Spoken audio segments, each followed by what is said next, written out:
Wait for Haley to stop lagging. Am I lagging again? You always lag. Like, it was for the first 5 seconds after we go live, Haley's like robot mode. It's okay. It doesn't show that on my side, so I don't know what's wrong with StreamYard, but whatever. And you know what else I just realized? We're in the weeds. This is not in the weeds. Welcome to Tag Talk. Hold on a second, guys. Okay, there we go.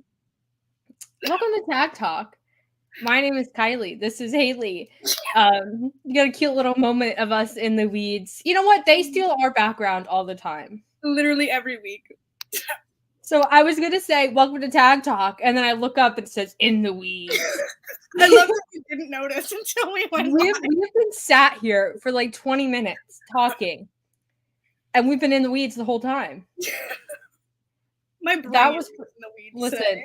It's been a long day for both of us. I've been in and out of meetings. Haley's been working. It's just been a whole thing, but we're here, and we have some stuff to talk about. Of course, we're going to talk about the Hung Bucks. We're going to talk about the WWE Women's Tag Team title curse. We're going to probably talk about other random stuff that comes up through the course of this episode. But if, as always, but if you want your question or your comment read on air, make sure to submit a super chat and we will read all of those. Haley, I did not want to be in the elite, but I have one question for you about being the elite. Oh, I think I know what it is.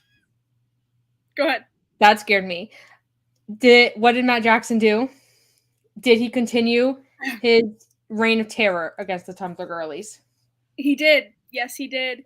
There was a lovely black and white slow-mo pan shot of Matt shirtless with very sexual music. Oh no. Why did I say oh no?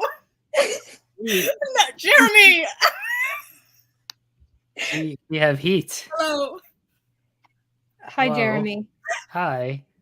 For the first 30 seconds of Tag Talk, we were in the weeds, and that's why I'm showing up. You can switch it. You know, who just takes another person's another show's background like that? Who does that?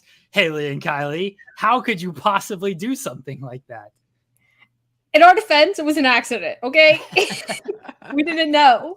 Unlike you intentionally do it. So We've now claimed that background. That is now our background. That's yours. You can have it. I tune into the show and I'm like, wait a second, did they know they're using the background? And then Kiley points out like, we're in the weeds. I just noticed that before you changed it. It's funny because we joke about it all the time about just like leaving the background and just doing a show with it. And I love that like this week we genuinely forgot to change it. We have to change on like Wednesdays because this is the last live show. Sometimes we do FMC and that's when we of course steal the Tag Talk background, but I don't care to change the color on that. So the brand color is like the pink that you girls use. So when we do In the Weeds on Wednesday, we have to change it to the green to make sure Joel sees it. Joel gets very offended, by the way, clearly does not support women, Joel Pearl. No. So he makes us change it to the green that everyone sees. Boo. Yeah, so boring. All right. I just jumped on to give you all a hard time about stealing backgrounds because that is absurd behavior. We should have left it. We should have left it. I don't care. I mean, we both have good like branding, though. FMC has no branding. That's why we use the Tag Talk background because that's your branding. Yeah, that's a lawless show where we don't talk about wrestling. So who cares? Like these other shows, we actually have like branded pretty well. So you girls can have hold on. I'll be kind and change it. There we go. We'll get that up there. We'll take away the In the Weeds overlay. There we go. I'll remove myself. Bye, everybody. Don't steal back. Who does that? What are we doing on this channel? Sharing is caring, everybody. Okay, listen. If you didn't want your background stolen, you shouldn't store it in the StreamYard. That's all I'm saying. Am I supposed to upload it like every single new show? Yes. Is that what's supposed to happen? That's how you protect your content. If you want your IP safe, you keep it safe. Okay, I'm going to start doing this now. I don't know what you've started, but you've started something to where now I'm just going to, Joel might get mad at me because Joel's the one who actually has to upload this. That's fair. You know what? We should. If you don't want your content stolen, don't store it. Just delete it and then re-upload it for every single show. Yep. Nonsense. That's a new Bye, rule. everybody. Bye. Bye, Jeremy. What the heck? I'll have it be known we did not intentionally do anything, but now I want to intentionally do tag talk in the weeds. We'll do a special or something. We'll figure it out. I have no idea where we were before it happened. Matt Jackson. Yes. Yeah. Speaking of Matt Jackson. I love that Jeremy was here for that entire thing, and then as soon as you said Matt Jackson, he dipped. He's like, okay, they're talking about the Elite. Goodbye. I'll never forget when we did that 2-hour episode with Kate that was titled like Story of the Elite or something like that. And it was 2 hours long, and Jeremy blasted us on social media. Oh my god. But yeah, there was a slow black and white pan of that man, very sexual music. It was a lot. Yeah.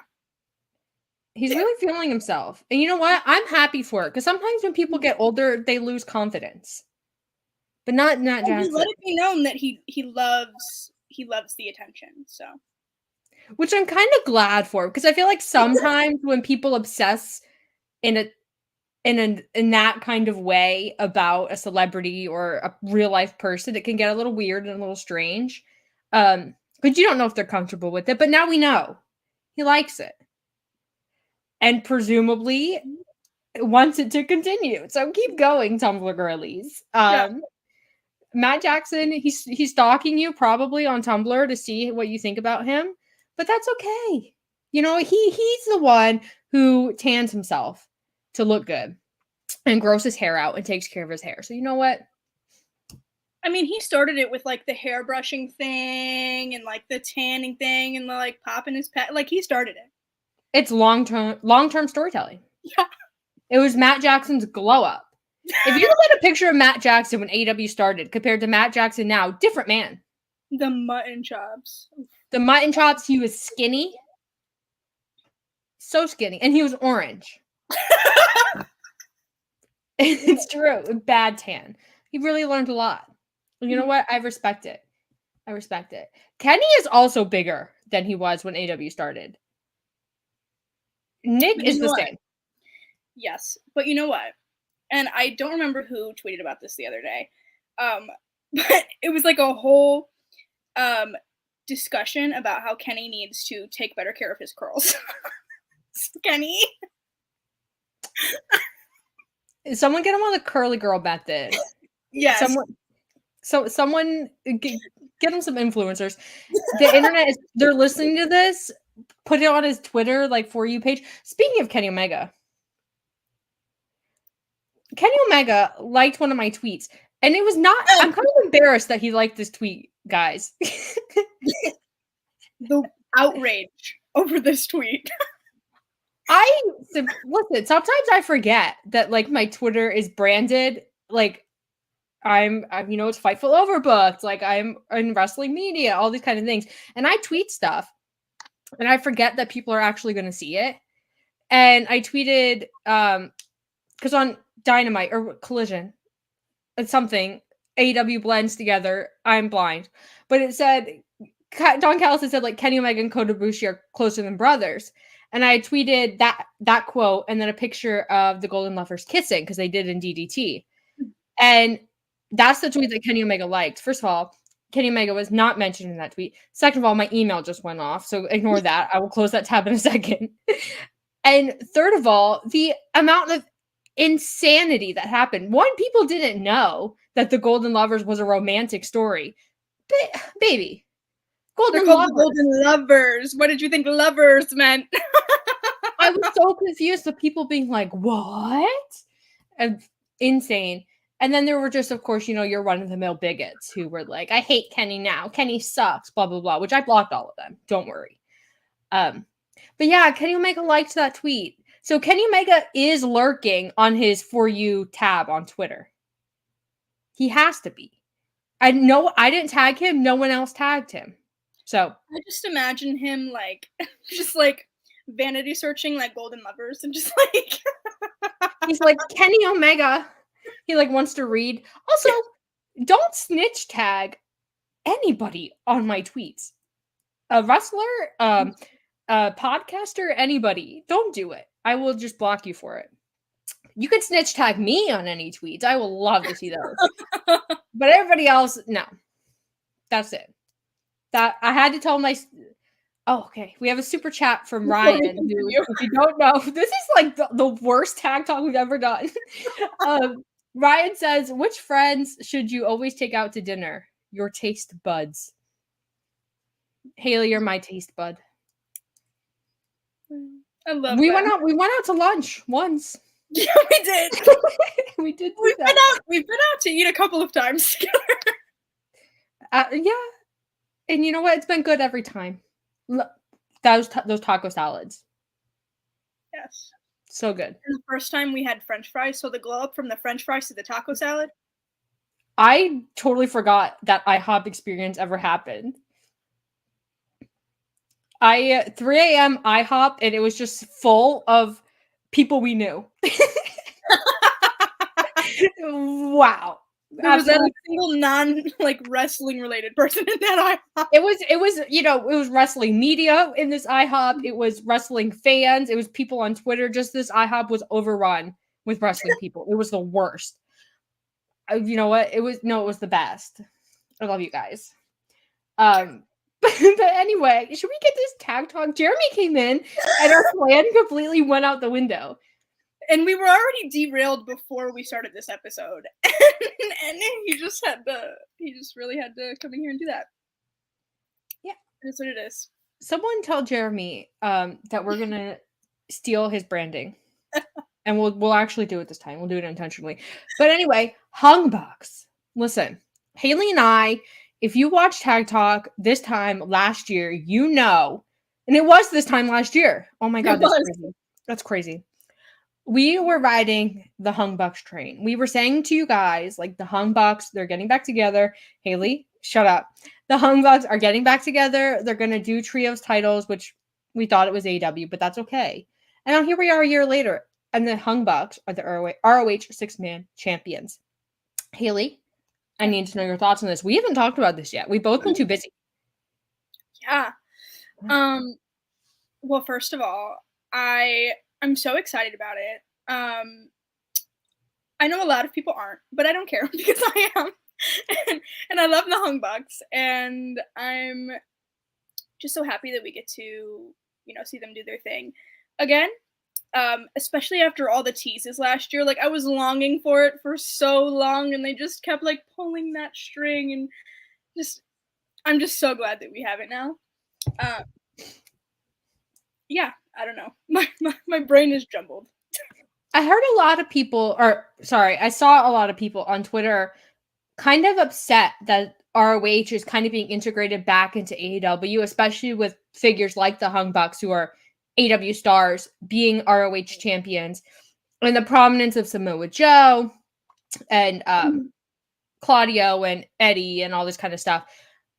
I'm not against it. I think that the Hungbox have a long history with ROH, and they have a history with these belts specifically. So I'm not against it, but I do hear the worries of, when ROH was first purchased by Tony Khan, it was like ROH on AW TV everywhere. It was like there was very few AW stories. There was a lot of ROH stuff going on.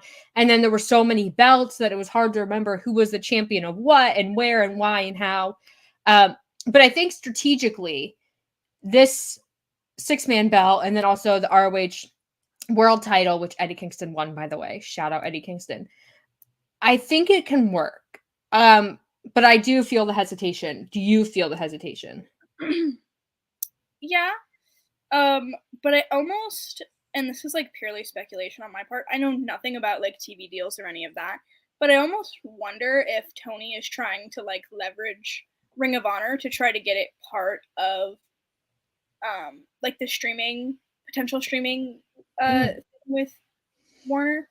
I don't know if that's possible. I don't know if that's even on his mind, whatever, but I wonder if maybe that's why we're seeing, more AEW people kind of shift over, especially people as prominent as the Young Bucks and Hangman. Yeah. And I also, if you've watched Ring of Honor, you know that the last few weeks have been kind of weak, ROH TV. It hasn't been that great compared to when ROH first started streaming, again, I should say.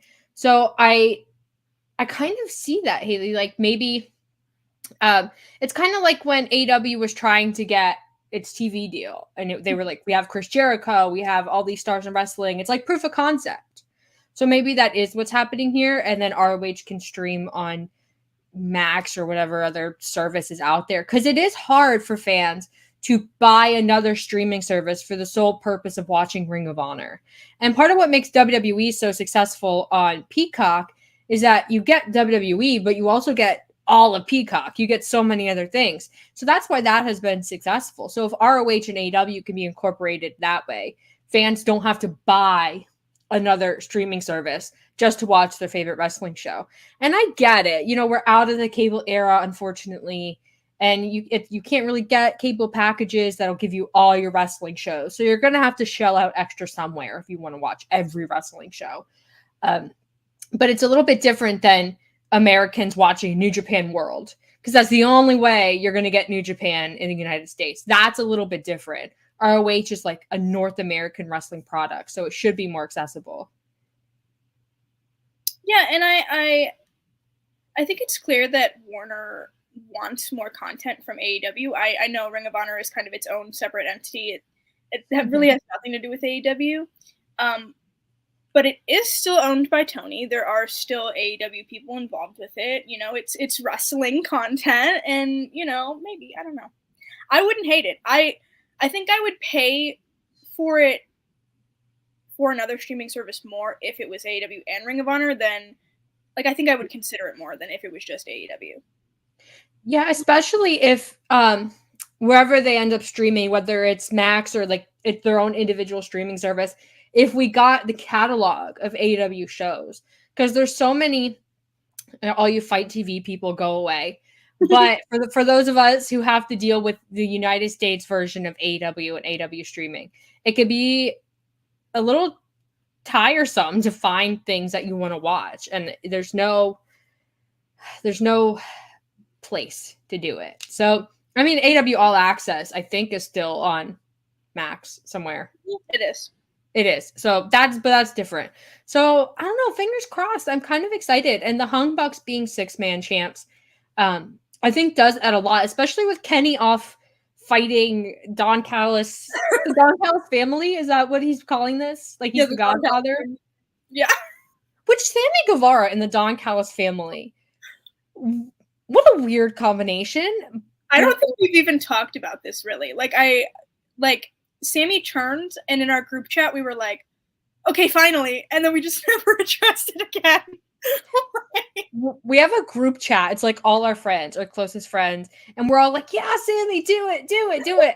And then Don Callis comes out, crickets. Yeah. I think you guys underestimate just how much I dislike Don Callis. If you want clues as to how much, you can go look at my Twitter header. It's a screenshot from our group chat about Don Callis. But anyway, Sammy Guevara being part of the Don Callis family, it's a little strange. I'm not sure I'm sold on Sammy Guevara having yet another mentor figure instead of being on his own and doing his whole thing, especially because I've been a firm advocate, or I guess firm believer in the idea that Sammy should have been free from Jericho by now. He should have been in the space that the other pillars are in. I mean, Darby has Sting, but Darby is definitely free from Sting. I don't think Sting has ever oppressed Darby in the way Chris Jericho has Sammy Guevara in some ways. So I don't know. And I mean, Takeshita's there too. So I don't know. Maybe that's like the vibe they're going for. I don't know. Spray. It's like which recent. That is, listen, with the exception of Takeshita, that is my hell faction.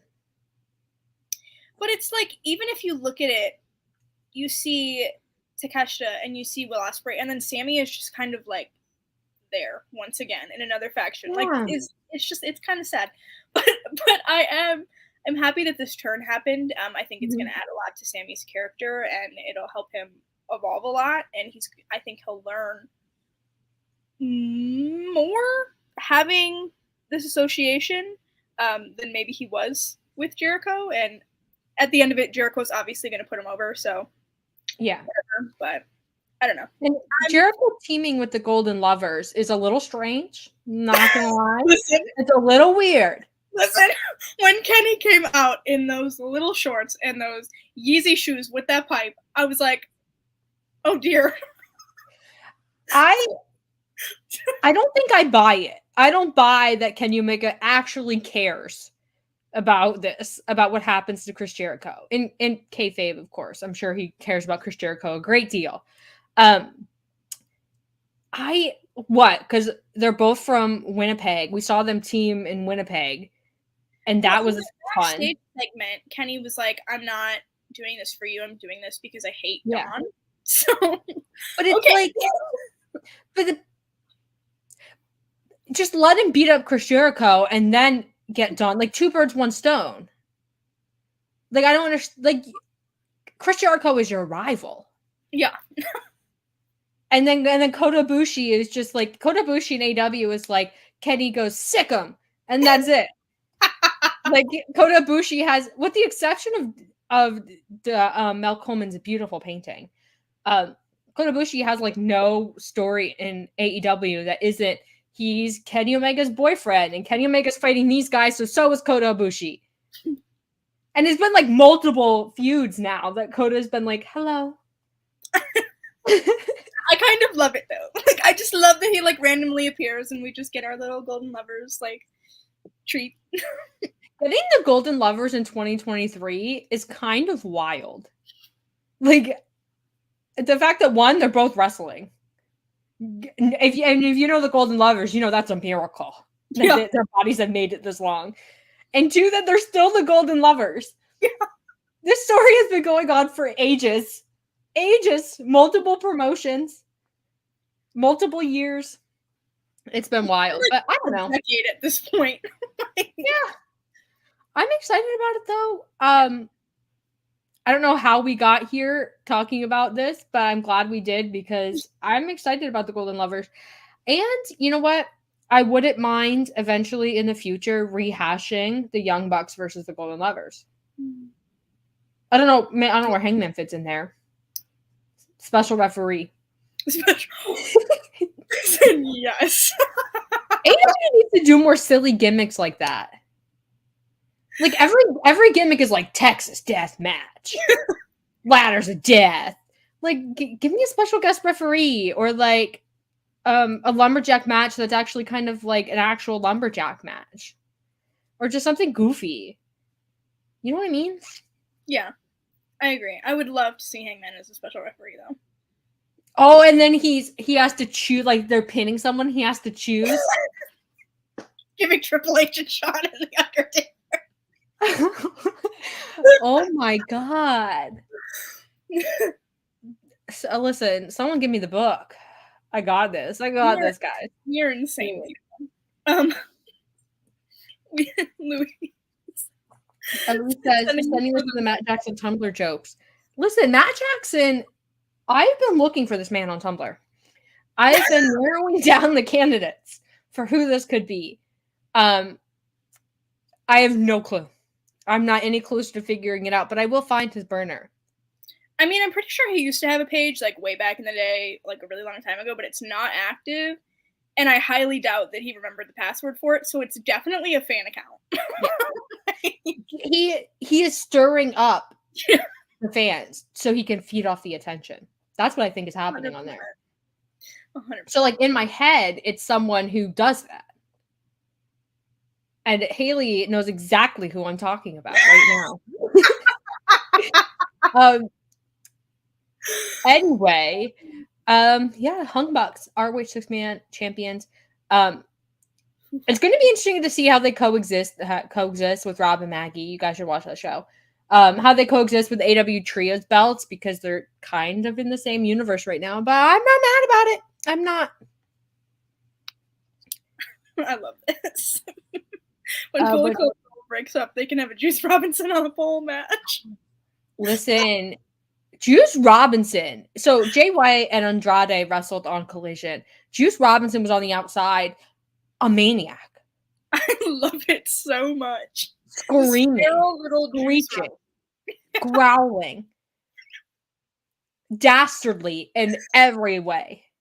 Juice Robinson, listen, he's an unsung hero of AEW. He has been absolutely stellar his whole run, and they need to give him something. I hate to say this, but sometimes he's the only reason I'll tune into Collision. Like, if I look at a card and I'm like, I'm just not really feeling like watching wrestling today, but then I see Juice is on it, I'm like, okay, actually I have to watch. Yeah, because we love him here. But I will say, Collision has been like the last couple cards have been really, really good. I've been super into it. And listen, Bullet Club Gold versus the Hung Bucks. I'm just saying. I think that would kill multiple parts of the fandom off. And you know what I totally forgot? At Wrestle Dream, it's the Young Bucks versus the Guns versus the Lucha Bros versus Orange Cassidy and Hook, which for like a Money in the Bank. Like brother versus brothers versus brothers versus Hook and Orange Cassidy. They're brothers at heart. Yeah. We don't discriminate on family types here. And then the winner gets a future AW World Tag Team Championship match, like whenever they want. So it's like a Money in the Bank situation. Mm-hmm. So the Young Bucks could be World Tag Team Champions and ROH 6-man champions. I've had that thought. I don't think they would pull the trigger on that, but I have thought about it. It has crossed my mind. Young Bucks mega push, I guess. Listen, 3-time AEW Tag Team Champions, 3-time Ring of Honor 6-man champions. I mean, oh my gosh. But what I was gonna say is the Guns are in the match, so this is a way to get our way into Nick Jackson versus Juice Robinson, which we need. We need it so bad. Like, to me, that's a no-brainer. Yes, and while we're speaking of Nick Jackson and singles, we're getting Matt in a singles. I forgot. Crazy. Oh my god. Matt Jackson in a singles match is like a rare treat because we've got Nick a lot. Mm-hmm. And we've gotten like Dax Harwood a lot. But Matt and Cash just no. So I'm excited. We haven't gotten Matt in a singles since I think like the formation of AEW. So oh my goodness. Listen, Matt Jackson mega push. It's not even the Young Bucks, it's just Matt. And it's for the along for the ride. 100% the female demo thing. They're like, you know what? What's gonna make the female demo skyrocket? Matt Jackson coming out, doing a singles match. Yes, that's. In the chat, Kyle said missed opportunity to not put the Hardys in there. Honestly, to have 4 brother teams just to say they did, yeah, I would have loved that. Especially because the Young Bucks and the Hardys have history in AEW already. I don't know why they didn't put the Hardys in there. Orange Cassidy and Hook. I mean, they really are pushing that tag team, and they want to keep Orange Cassidy going and keep him visible after losing the international title. I also just realized that Phoenix is international champion and getting an opportunity to earn a tag title shot. What is going on? I'm just thinking AEW loves a double champ. They really do. They like Eddie, New Japan Strong, and Ring of Honor. You don't even bring up Kenny Omega, the belt collector. That is a disgusting amount of titles. It really was. But Orange Cassidy and Hook, I hope they win. As Kyle says, nothing against Cassidy and Hook, but let's be real, they're not winning. So why not do the fun, weird thing? I think it would be really fun if you have FTR who's wrestling. Listen, we'll talk about that in a minute. FTR, I'll come back to it. FTR, like, imagine Dax, a big beefy Dax, selling Orange Cassidy's kick And then it's like, here comes Hook, gets Dak in like the red rum. It'd be great. Caden, I'm not reading that super chat. I saw he sent one, and I was like, You want me to say that on air? Caden. Caden, I draw the line. Listen, I'll put it up, but I'm not reading it. I'm not reading it either. Thank you for the super chat, Caden. Thank you. Caden, we are women. We can't say things like that. You are putting us in an awful position. You're putting us in danger, Caden. It's bad enough that this. I was gonna say something so bad, but I will reel it in. I'll get back to my FTR point. FTR, they're still AW tag champs, blah blah. They've been working with a lot of tag teams, not like that I would say are up and comer tag teams, but tag teams that AW fans maybe aren't that familiar with, like the Workhorsemen, the Righteous, and I'm kind of into it. I think also they have kind of seen the success of, Adam Cole and MJF and kind of these like unlikely tag teams and, Hangman and Kenny and like situations like that. I guess that's kind of different. But I mean, I don't know. I'm not mad at Orange Cassidy and Hook teaming. I actually kind of love it. I like the like funny, like silly kind of nature of it, I guess. Yeah, and I do think that they've done a lot this year, especially to get Hook up, like move him up the card, because he debuted and then for so long he was just doing squash matches and like the rare like actual competitive match. So pairing him with Orange Cassidy is, I think, a smart move.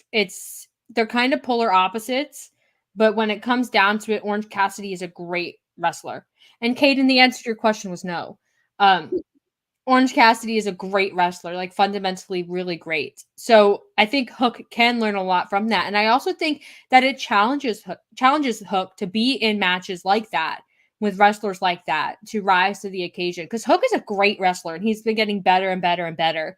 But he still is kind of new. He's not a rookie, but he's young in the business. So I do think that'll be a lot of fun. And, listen, serious FTR with their like, this is how wrestling is done. We're, big beefy boys and there's no, flouncy stuff here. The potential to see them up against Hook, who is called the Handsome Devil, and Orange Cassidy, who does this. I'm kind of into it. And I really do appreciate FTR as tag champs not being thrown into, the void, forgotten, or given, a rushed match against Chris Jericho and Kenny Omega or something like that. They're like the Workhorsemen and the Righteous and tag teams that have a future in tag team wrestling, maybe, in AW or elsewhere. So I really do enjoy that. And overall, I'm into it. I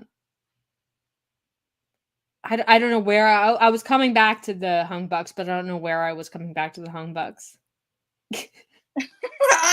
I was, as you said that, I was reading this. Speaking of seasons, are the Dark Order like manipulating Matt Jackson now because of that and the Hung Bucks thing? Yes. The Dark Order had another like infomercial style commercial. I don't know where they're going with that, but I'm kind of into it. If the Dark Order dethroned the Hung Bucks as ROH 6-man champs, the internet would explode. People who are ecstatic and people who are, livid, frustrated, devastated. But the Dark Order are heels now. Haley hates it. I can tell she hates it. She's trying to come up with a polite way to discuss it. Listen, I mean, I have been an avid supporter of the Dark Order in the past.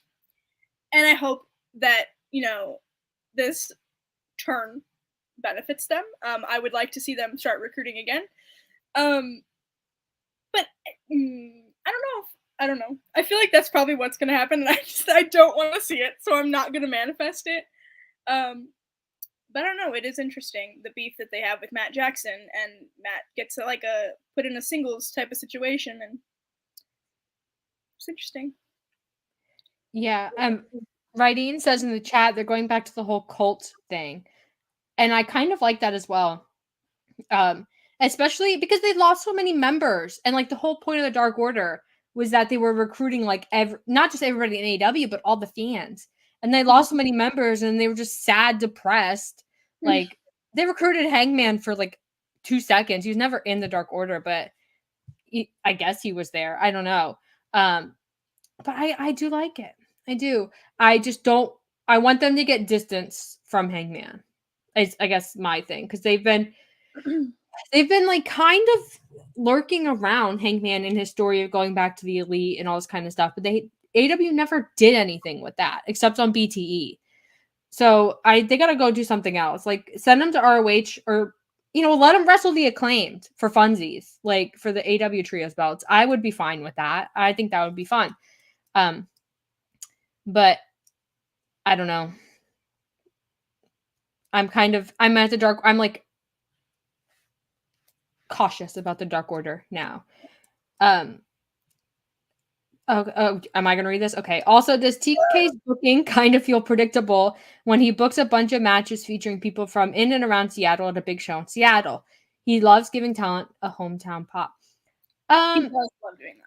He does love that because, like, I feel like people deserve it to win in their hometown and, do the whole thing. I think it's always sad when talent lose in their hometown, especially if they're a babyface.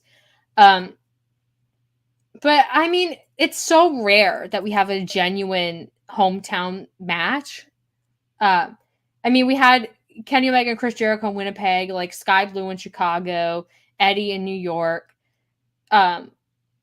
So I mean, but like, how do you not like? To me, the big person from the Seattle area is Bryan Danielson, and how are you just not going to book Bryan Danielson, like to avoid feeling predictable?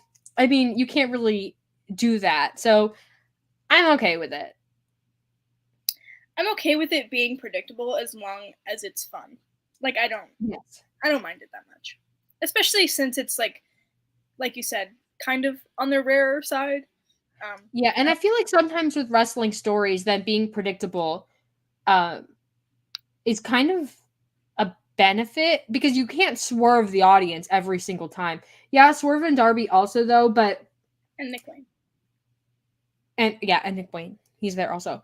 But I mean, to me, those are less predictable than the Bryan Danielson one. I mean, maybe you guys think they're predictable. I don't know. I really don't.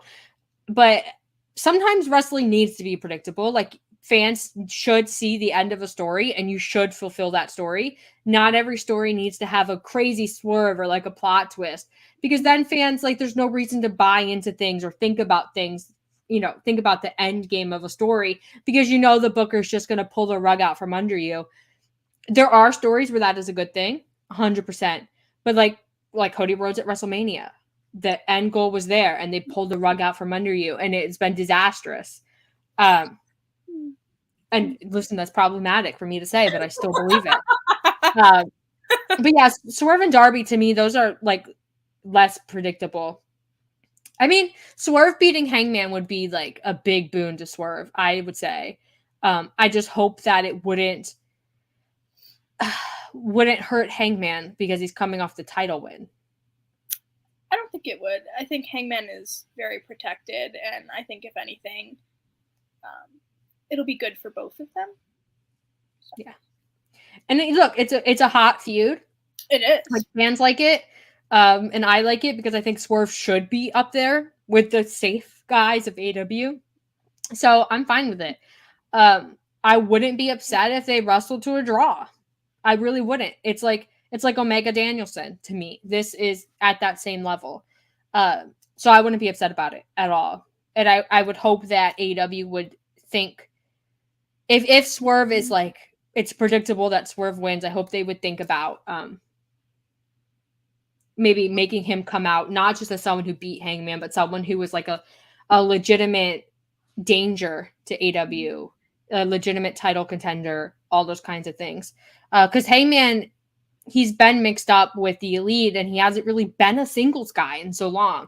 So it's a big win, but it needs to be a major win. So That's kind of where I'm at with that. And then Darby's off in Darby land. Like nothing Darby does feels like he never loses popularity.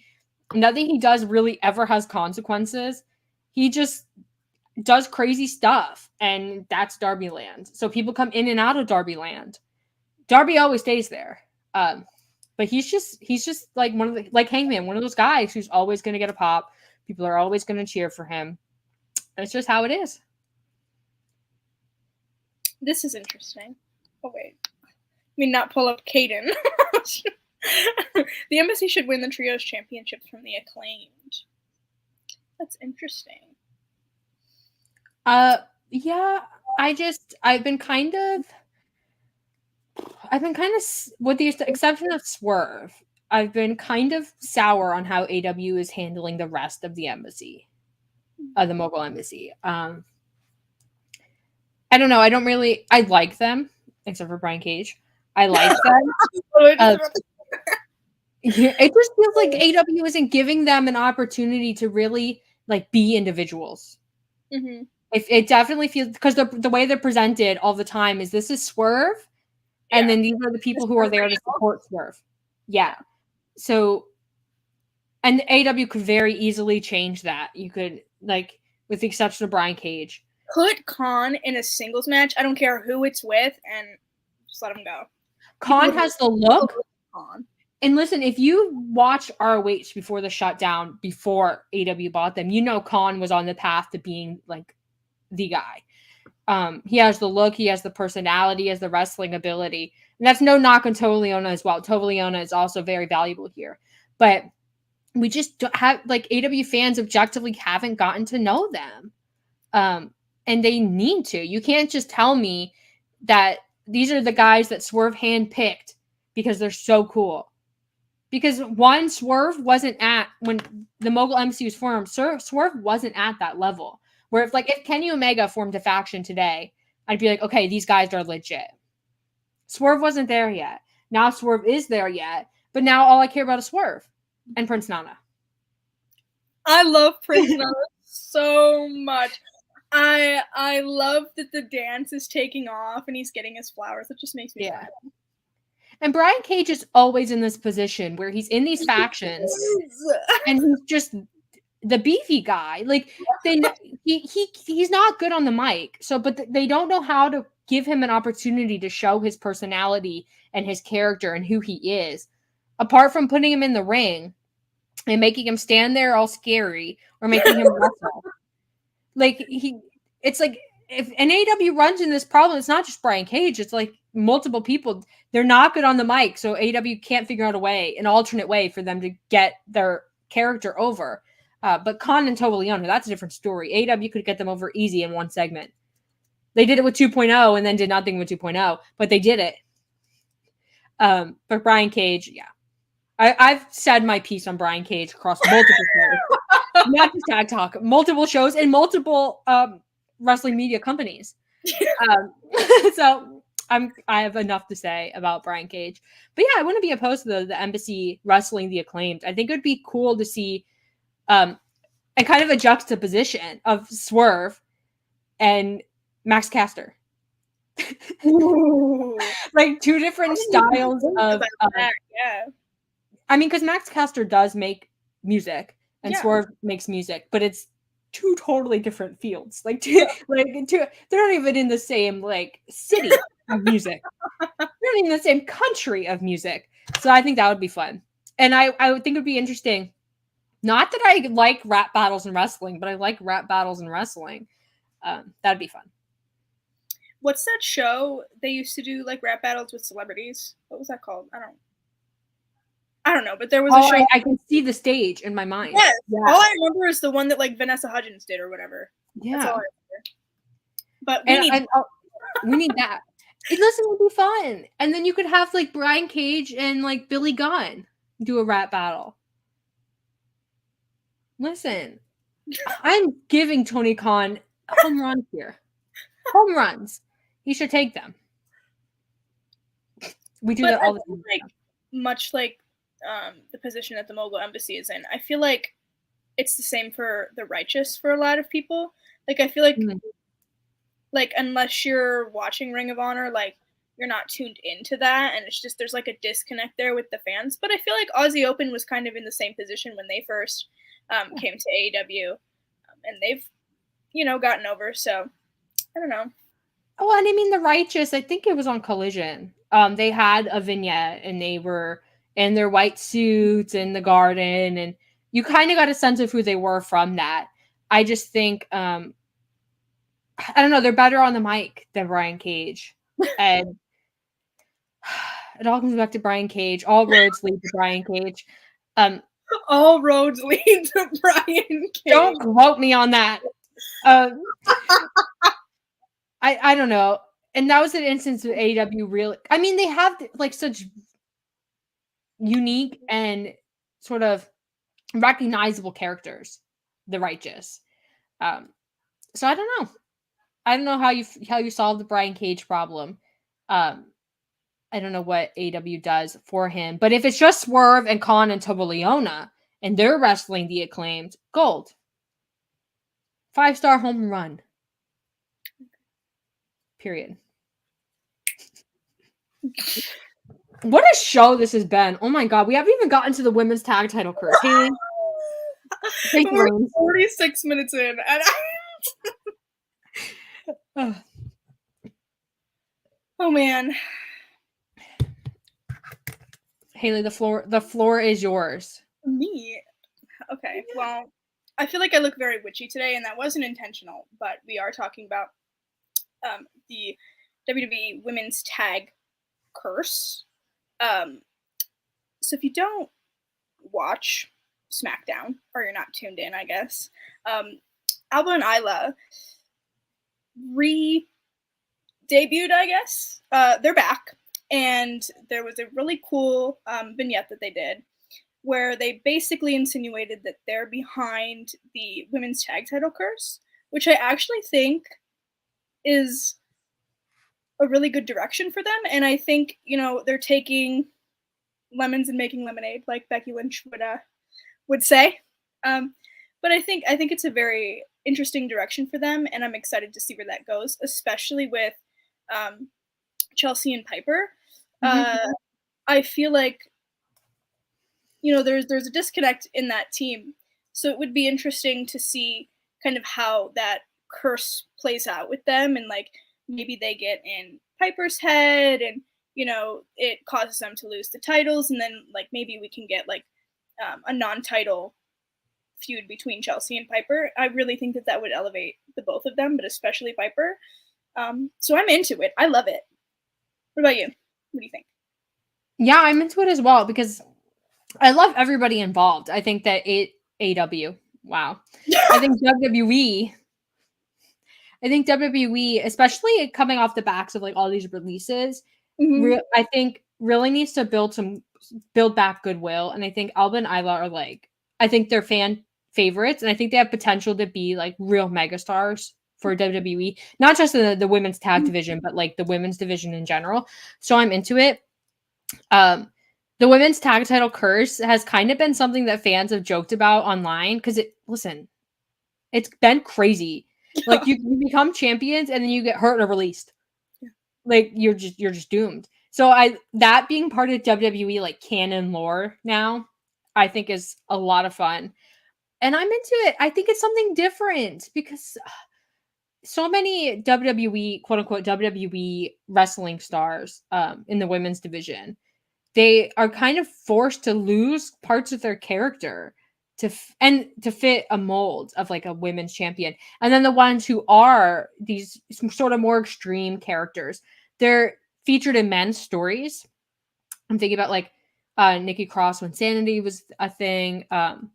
And in NXT and on the main roster, they're kind of like shoved away. Like they're not fit for the women's division or being like the face of the women's division. So I'm in, and this goes for Alba and Isla and also Piper.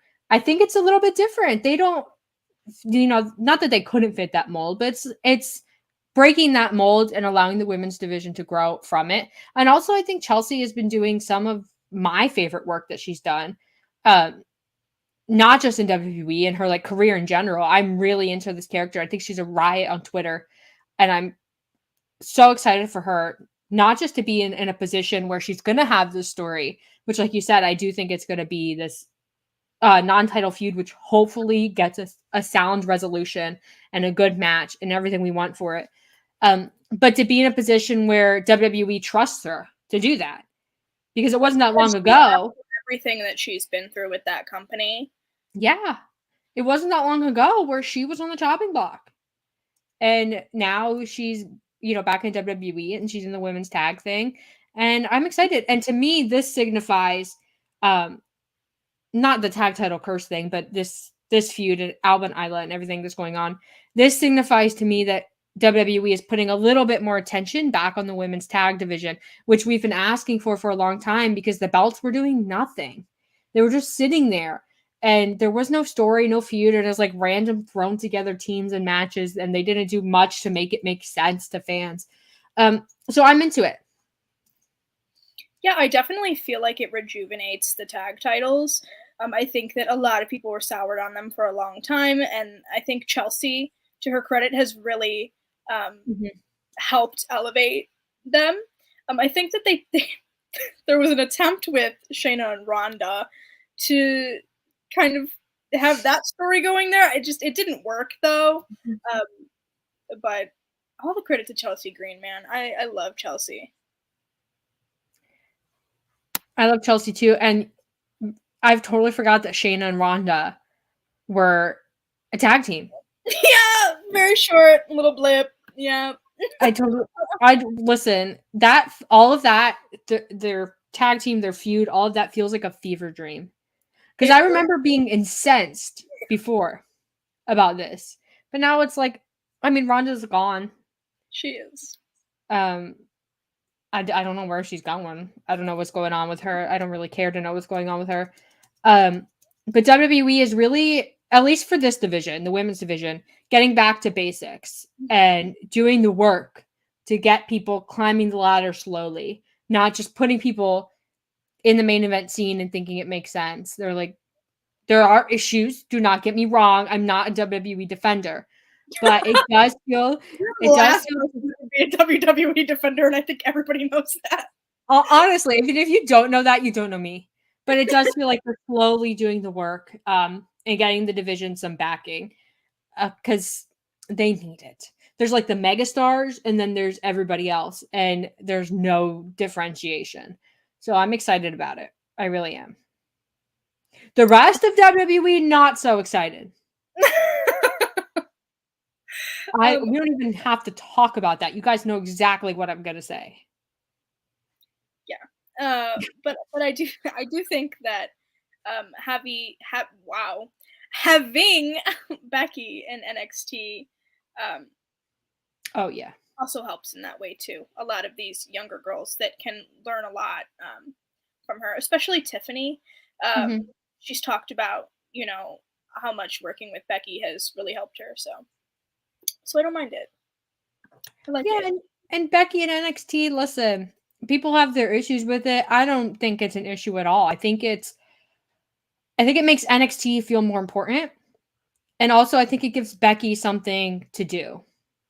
Because Becky, she's in the Trish feud, but it definitely felt like in some ways that wasn't WWE's priority. And I also think that this crop of NXT talent on the women's side, I think is really, really strong. Someone in the chat is talking about Nia Jax. I totally forgot Nia Jax was back. Thoughts about Nia Jax that I will not share, but I don't know.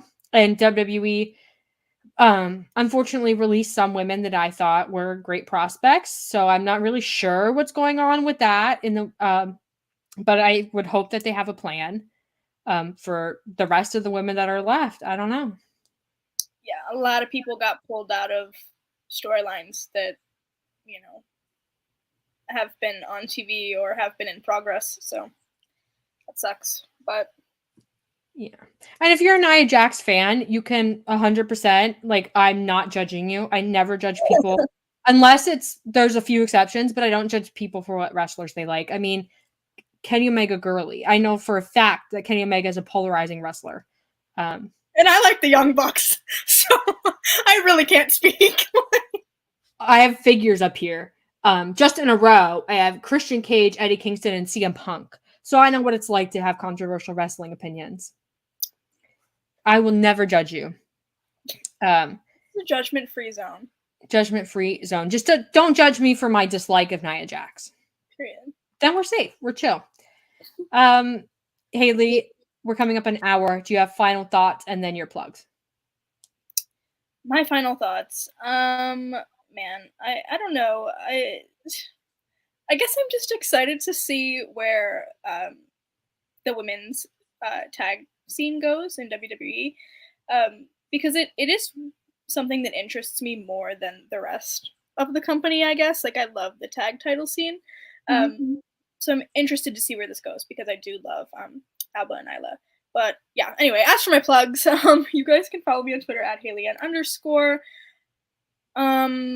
I have a Substack called The Wrestling Muse that is free to subscribe to. It's linked on my Twitter or X or whatever you call it.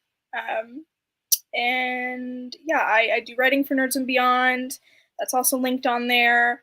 I have a lot of stuff coming out this week with them that I'm very excited about. I also wrote a cookbook. It's called Eating the Indies. It's available on Amazon for Kindle and hardback. And all the proceeds this month are going to Hoodfoot to support him right now. So if you would like to do that, you can purchase one through Amazon. I think that's it. My final thoughts are that I loved this week of wrestling. I had a lot of fun. With the exception of the WWE releases, but other than that, I think it was a good week of wrestling, and I'm excited about it. You can follow me on Twitter at Kiley Wrestling. I post everything I'm doing there. I live tweet. I post things about the Golden Lovers. I apparently am controversial, so if you're into that, at Kiley Wrestling. And then this is Tag Talk. We're live every Monday at 3. It's not normally, and listen, if you're a regular viewer, you know this. It is not normally this chaotic.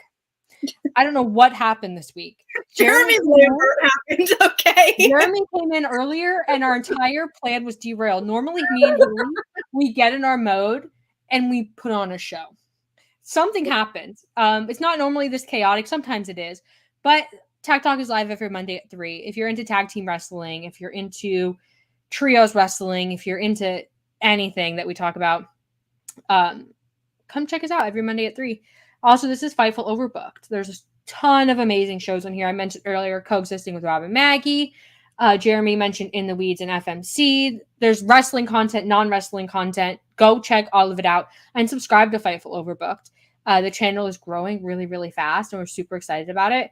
And you want to be a part of it. So subscribe and like this video. And let me hear your thoughts. And follow me on Twitter. And Haley on Twitter. And Fightful on Twitter. And Jeremy on Twitter. Not Joel Pearl. Jeremy Lambert. Joel Pearl literally tried to publicly fire me for making. I made a joke, and Joel Pearl was like, "Oh, listen, we had beef. We're gonna have to resolve it at some point. I don't know what it's gonna be, but you know what? You know what we're gonna do? We're gonna kick him out of In the Weeds, kick Jeremy out of In the Weeds, and we're gonna steal the show. Not just the background, Haley. Next time it's live. Yep, not just the background, Haley. We're gonna steal the show. Okay." That's what we're gonna do. We have to elevate it. So that's Y'all my heard nothing about this. You heard nothing. Don't say anything on Twitter. You heard nothing. You're loyal to Tag Talk. Don't watch In the Weeds. Don't watch FMC. Tag Talk only. Oh my god. Barbed wire death match. Me versus Joel Pearl in a barbed wire death match. Whoa. That's an escalation. That's like 10 levels of escalation beyond what I was going for. Y'all are too good for In the Weeds. I love In the Weeds. I've been on In the Weeds multiple times. Guys, This is not a place for us to just vent our frustration. We should have ended the show 10 minutes ago. This is just the fight for overbooked war now. Fight for overbooked wars. Oh my gosh. It's the brand war. And in the weeds, like 2 heavily branded shows. With beef. Long-term beef, by the way. They've been stealing the Tag Talk background for like a year. Literally, as soon as TikTok started, I think they took it. I think we left it up and they came in the studio and they were like, oh, we're just gonna be pink. But stay away from SP3. We love SP3. He is exempt from our Tag Talk bullying. Don't bully anyone, but except Joe Pearl. Except Joe Pearl. Yes, that's. You guys need to watch In the Weeds next time it's live and tell them that we have beef with them, okay? Yeah, You promise me you'll do it. Hijack the chat for us. Hijack the chat. Oh my god, we need to end, Haley. Like a spam bot and just spam the comments. Do not spam the comments. The poor moderators are like, help. Let me not, because I love. I'm so glad Kate is not here because Kate would join us right now, and that would just be too much. Kyle is talking about Robert De Felice now, and now we have more allies. I love Robert De Felice. I love Kyle. We need to end, Haley. I know. Thank you guys so much for joining us. We will be live next Monday at 3. Be there. We're going to talk about Wrestle Dream. It's going to be a great time. Be there. Or else.